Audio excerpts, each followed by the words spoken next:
माननीय अध्यक्ष जी, पिंकी यादव। मेरा माननीय मंत्री जी से, क्योंकि एक बहुत ही गंभीर विषय है। आज उत्तर प्रदेश एक ऐसा प्रदेश है जहां पर काफ़ी हद तक काफ़ी महंगी बिजली की दरें हैं और लगभग 65 से 70% हमारे लोग जो है वो ग्रामीण अंचल से, खेत खलिहानों से जुड़े हुए हैं। आज जहां पर बिजली के बिलों की उगाही के लिए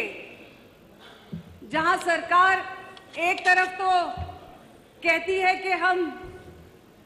बिजली को मुफ्त देंगे जो सिंचाई के लिए ट्यूबवेलों की, तो वही कहीं ना कहीं उत्तर प्रदेश में जो उनके विभागीय लोग हैं वो ग्रामीण क्षेत्रों में कई ट्रांसफार्मर के बदलने के वजह से उगाही कर रहे हैं, तो कहीं तारों के बदलने के नाम पर उगाही की जा रही है। कहीं अगर किसी का 5,000 रुपए का बिल भी बकाया है तो उस बकाये बिल के 5,000 के मात्र भुगतान पर उसके घर की बिजली को काटकर उस किसान परिवार को अंधेरों में रहना पड़ रहा है। मैं जिस तरीके से माननीय मंत्री जी ने जब 2000 अभी पीछे जब बजट पास हुआ तो एक हमारे सामने एक विडंबना और आती है कि कई बार ऐसा हुआ कि जब बिल पास हुआ तो कहा गया था कि अप्रैल से आगे के समय 2023 में ट्यूबवेल पे जो निजी ट्यूबवेल नलकूप वगैरह हैं उन लोगों पर जो है बिलों को माफ कर दिया जाएगा 50%। यहाँ पर मैं थोड़ा सा आपको बताना चाहूंगी कि हमारे क्षेत्र में जिस तरह जब ये बात आती है तो किसान अपने आप को उस असमंजस स्थिति में पा रहा है। कोई एक स्पष्ट आदेश आता कि 50% या 100% माफ करने का,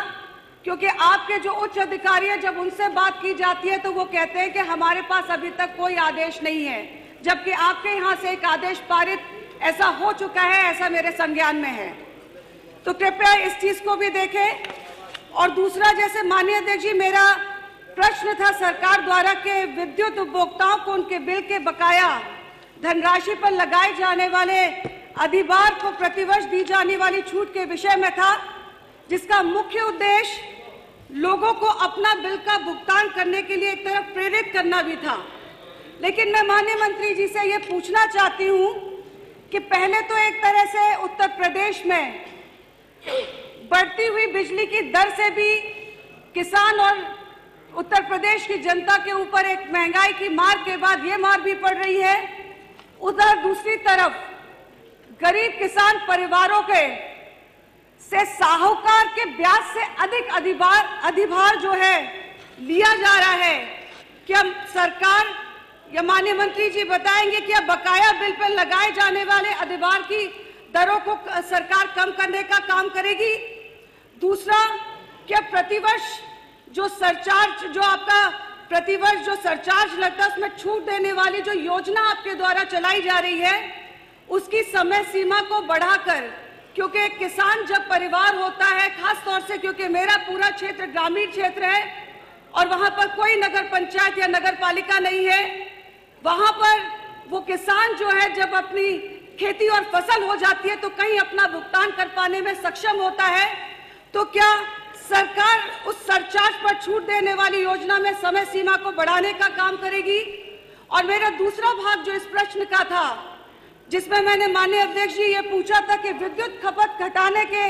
उद्देश्य से पिंकी जी 5 मिनट हो गए हैं आपको सिर्फ प्रश्न पूछते हुए। इसी का दूसरा भाग है माननीय, जो भी है सीधा प्रश्न है, 5 मिनट हो गए, 4 मिनट से ज्यादा। मेरा दूसरा भाग है कि विद्युत खपत घटाने के उद्देश्य से एनर्जी सेवर पंप जो विकसित करने की सरकारी मदद पूछने से संबंधित था। क्या माननीय मंत्री जी से पूछना, क्या सरकार विद्युत की खपत कम करने के दृष्टिगत एनर्जी सेवर पंप विकसित करने की योजना बनाएगी? माननीय मंत्री जी उत्तर दीजिए प्लीज। माननीय अध्यक्ष जी, माननीय सदस्य का जो प्रश्न का पहला भाग है अनुपूरक का, वो है हमारी जो ओटीएस योजना चल रही थी, अभी तक की सबसे सफल और सबसे ज़्यादा लाभकारी योजना हमने अभी पूरा किया है, जो 8 नवंबर से शुरू होकर के 31 दिसंबर तक हमने चलाई है। और उसमें घरेलू कनेक्शन वाले किसान, यहाँ तक कि जिनके ऊपर FIR हुआ है, जिनके ऊपर आपराधिक मामले, लाखों ऐसे केस जिनके ऊपर आपराधिक मामले पड़े हुए थे, ऐसे तमाम केसों का जिनकी संख्या लगभग 52 लाख के आसपास होती है, ऐसे उपभोक्ताओं ने इस योजना का लाभ लिया और उसमें लगभग 6600 करोड़ रुपया हमें प्राप्त हुआ है और साथ ही 1830 करोड़ रुपया जो है उपभोक्ताओं को लाभ मिला है। माननीय अध्यक्ष जी, मैं उसमें से एक प्रकार का किस्सा अवश्य सभी माननीय सदस्यगण को बताना चाहूँगा, सदन को बताना चाहूँगा कि जो जिनके ऊपर FIR हुए पड़े थे, RC कटी हुई थी, वर्षों से लोग परेशान थे पुलिस और बिजली विभाग के चक्कर में, ऐसे 1,07,126 केसों का हमने इस ब्याज माफी के जो योजना थी उसमें हमने निपटारा किया है। और 100% तक जो आपने कहा अधिभार सरचार्ज माफ करने की कोई योजना लाएंगे तो 100% तक। और ये उदाहरण मैं दे रहा हूं कि जो FIR वाले केस थे उसमें सरकार को मिला खाली 352 करोड़ और जो छूट हमने दिया वो है 328 करोड़। मतलब जितना लोगों को, जितना सरकार को मिला उतना ही लगभग छूट जो है लोगों को मिली है। ये बहुत ही अच्छी योजना थी। आपका जो प्रश्न था लंबाने उसको बढ़ाने की बात, उसको हमने 8 नवंबर से शुरू किया तो 31 दिसंबर तक हमारी मूल उसकी समय सीमा थी। लेकिन आप जैसे माननीय जनप्रतिनिधिगण, लोगों से सुझाव आया कि थोड़ा इसको बढ़ाना चाहिए, मकर संक्रांति वगैरह के त्यौहार आ रहे हैं, तो हमने उसको 16 जनवरी तक बढ़ाया। 16 जनवरी तक बढ़ाने के बाद मुझे कुछ बहुत परिणाम उसका नहीं मिला, जो बढ़ा हुआ उसका पीरियड था, इसलिए फिर से हमने उसको बढ़ाने का निर्णय नहीं लिया। और आप सबसे मेरा निवेदन है कि बढ़ा दीजिए, और तो वो एक नीति विषयक विषय है, लेकिन आप सबसे मेरा निवेदन है कि पिछले जो किसानों का मामला हो, चाहे घरेलू उपभोक्ताओं का मामला हो, चाहे जैसा मैंने कहा अपराध FIR हुए मामले हों, इन सब का इस योजना में बहुत अच्छा निपटारा हुआ है। भविष्य में लोगों को थोड़ा गाइड करने हम नेतृत्व करते हैं, तो हमारी जिम्मेदारी है लोगों को समय से बिल जमा करने की।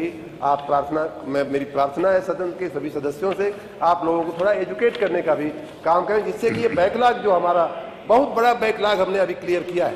25-20 साल के केस हमारे सामने आए कि साहब 20-20 साल से हमारा ये बकाया है, उसको भी हमने ब्याज जो है कहा जा रहा था कि ब्याज पे ब्याज लगता जाता था, उसको हमने माफ करवाया।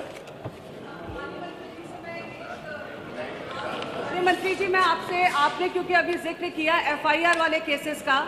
तो मैं आपसे ये भी जानना चाहूंगी और आपके संज्ञान में भी देना चाहूंगी।